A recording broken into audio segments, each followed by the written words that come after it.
Let's move on to another segment, and that's time investment.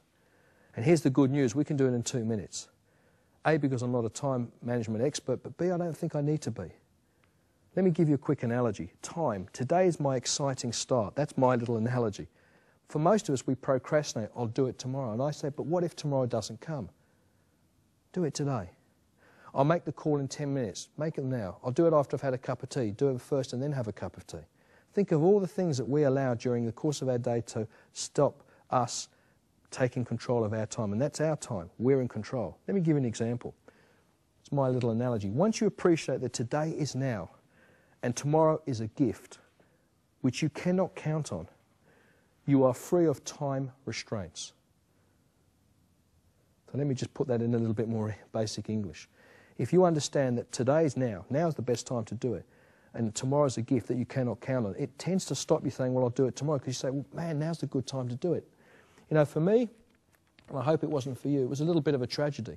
I had no idea my dad was going to take his life. And as I reflect on that now, I think with what I now know, what would I have done 10 minutes before he took those pills? With the skills I have, I would have said, Dad, tell me, what is hurting so much? Why do you feel this way? What can I do as your son?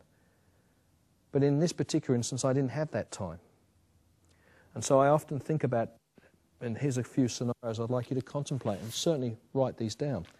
List several things that you believe time has stopped you doing in the past and explain why. For example, I failed to tell my dad how much I loved him. I was waiting for tomorrow, which for him did not come. Maybe during the course of a break later, you're able to just write down, this is a fairly sensitive thing, things that you've allowed, because you've allowed time to stop you doing. Now list your priorities and do them. For example, I will call my dad now. So if you've got a family member that maybe you haven't spoken to in a long time, or rung them, or emailed them, or met them, or visited them and said, you know, I want to tell you how much I love you, how much I appreciate you. Because you think, well, they know that. I'll see them next week or next year at the next Christmas. Today's a good day to maybe make that happen. You see, it's interesting that once you start to do the things that you know are both important and urgent, you take control of your time and it becomes more flexible. May I make a suggestion? You make a 7-day plan in advance.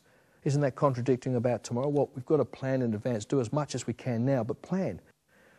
Of all the things you need to achieve, and monitor the time in which you accomplish them. Evaluate your time saving and allocate it to the other things that you've always wanted to do. In other words, see your son or daughter play sport.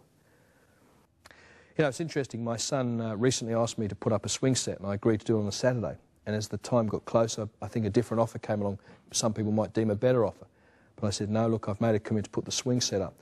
The point I'm making is I managed the time that I'd already allocated to do that. But more importantly, I'd bonded. I'd kept a small promise, which often means a lot, particularly to a child. And now it's interesting, when I'm speaking to my children, if they make a promise to me, I'll remind them that we keep our promises, you need to keep yours. How does that relate to time? Time is an allocation. When you allocate it, you need to manage it and do it.